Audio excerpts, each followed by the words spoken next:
Cuando iba, de recién que ya decidí quedarme a vivir allá, pues compré un carro. Los primeros días, pues el carro, pues sin placas. Entonces ven un carro nuevo sin placas, te paran y gente armada, nomás te amenazan con un alarma. ¿Cómo te llamas? Fulano de tal. ¿Qué te dedicas? Soy médico. Agarró una lista donde te das cuenta de que tienen los nombres de todos. Ah, sí, sí estás apuntado. Ah, pues dale calmado, médico. Y yo, Gul, se van atrás de ti, te siguen hasta el domicilio para corroborar que en realidad vivas ahí. ¿Por qué los médicos en una lista para ellos? Pues para tener control. Como casi no hay médicos, como casi no hay especialistas, es una forma de asegurarse ellos de que en algún momento van a requerir, o si requieren, ir por ti. ¿Qué pasó en tu mente en ese momento? Híjole, pues muchas cosas, pero ya te da miedo, taquicardia, hasta después, ya que llegas a tu casa, sientes el miedo de que la gente sabe dónde vives, sabe dónde estás. ¿Y si un día tu vocación se convierte en una sentencia de muerte?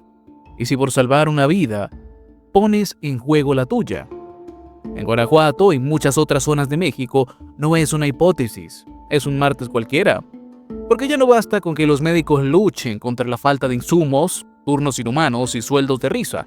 Ahora también deben aprender a lidiar con fusiles en la sala de urgencia, amenazas a las 3 de la mañana y pacientes que llegan con el AK-47 bajo la bata. No es una serie, es la realidad. Y en esta trama, los narcos deciden quién vive, quién muere y quién opera.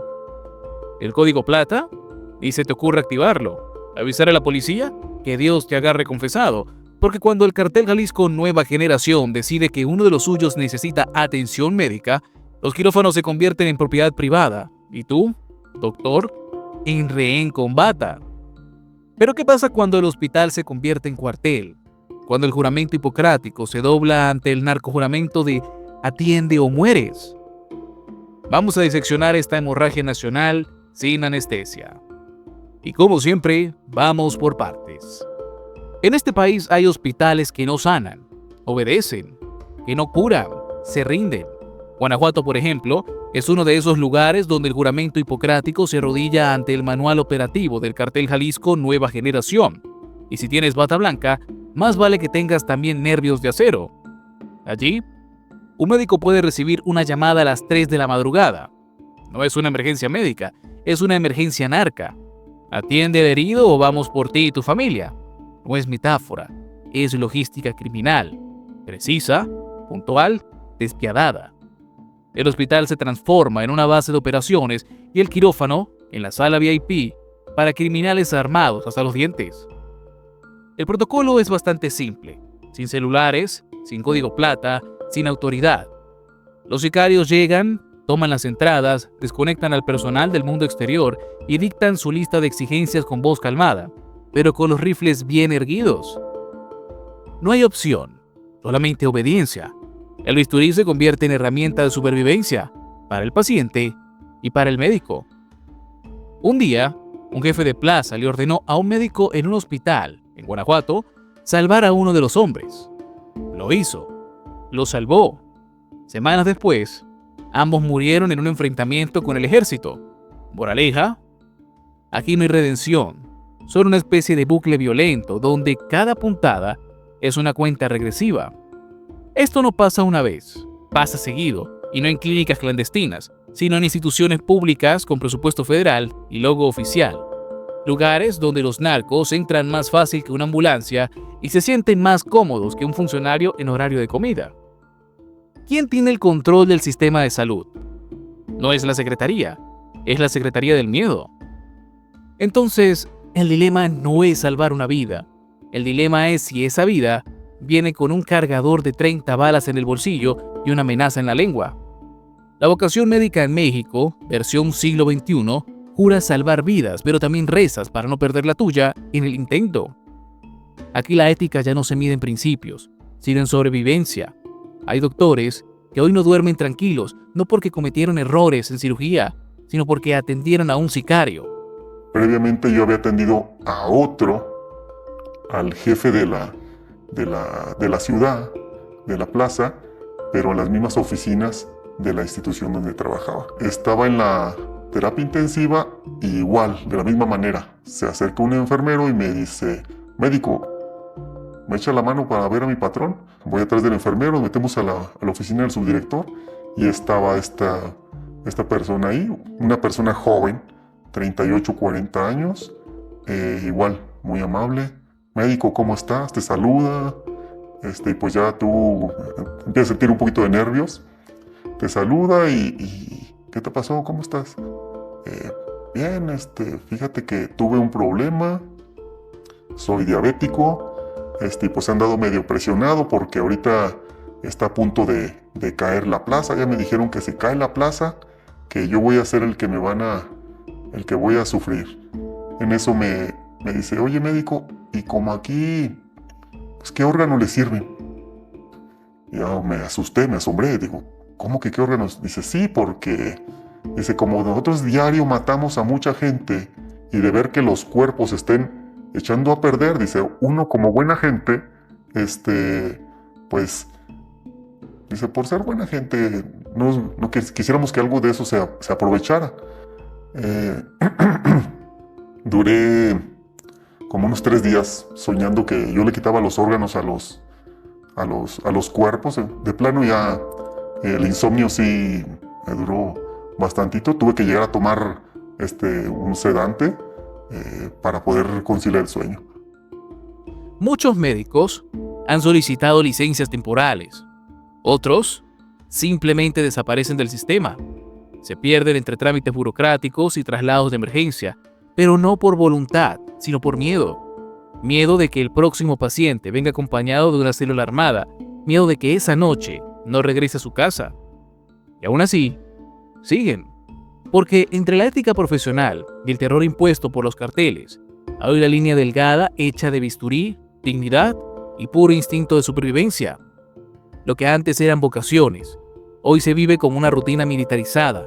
Operar bajo amenaza, recetar bajo presión y curar al que quizá mañana te mate.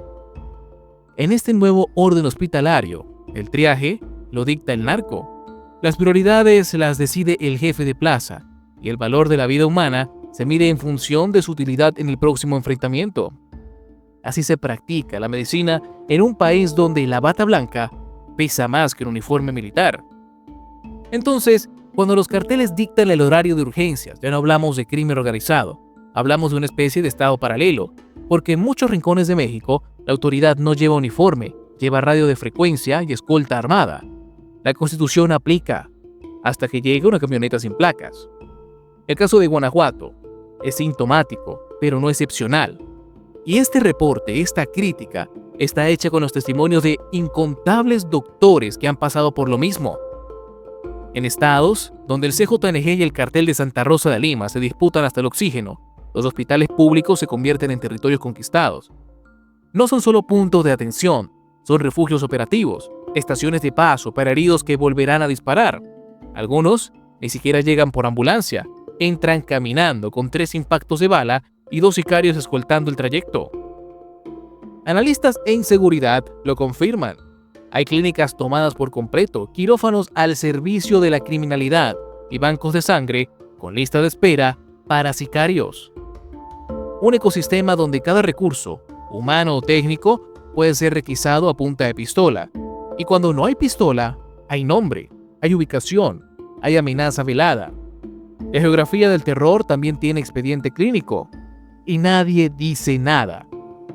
Porque la impunidad no es consecuencia, es un requisito. ¿Quién va a denunciar si las autoridades también están bajo amenaza o, peor aún, bajo nómina?